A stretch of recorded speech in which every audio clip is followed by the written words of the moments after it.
80-র দশক থেকে বর্তমান বলিউডে সুরের দুনিয়ায় মায়া ছড়িয়েছে তার কণ্ঠ, উপহার দিয়েছেন অসংখ্য হিট গান। তবে তার যাত্রা মোটেও সহজ ছিল না। সাধারণ কৃষক পরিবারে জন্ম, জীবনের নানা চড়াই উতরাই পেরিয়ে পেয়েছেন সাফল্য। সুরের সাধক উদিত নারায়ণ পা রেখেছেন 70-এ।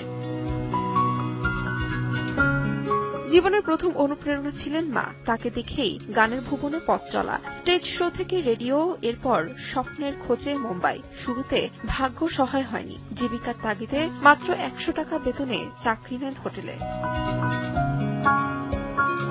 সালটা 1980। 19-20 সিনেমায় মিল গায়া গানটি ঘুরিয়ে দেয় জীবনের মোড়। সেই থেকে শুরু। এরপর কুছ কুছ হোতা হ্যায়, বীর জারা, ধড়কন, তেরে নাম সহ অসংখ্য সুপারহিট গানে বলিউডকে দিয়েছেন অনন্য মাত্রা। তবে সাফল্যের পাশাপাশি বিতর্ক ছুঁয়েছে উদিত নারায়ণকে। চলতি বছরের শুরুর দিকে এক কনসার্টে মহিলা ভক্তকে হঠাৎ চুম্বন করার ভিডিও ভাইরাল হয়ে সমালোচনার মুখে পড়েন তিনি। জন্মদিন উপলক্ষে সামাজিক মাধ্যমে ভালোবাসা ও শুভেচ্ছায় সিক্ত হচ্ছেন উদিত নারায়ণ। বিশেষ দিনটি পরিবার ও ভক্তদের সঙ্গে ভাগ করে নিয়েছেন তিনি। তাহমিনা তন্নি, সময় সংবাদ।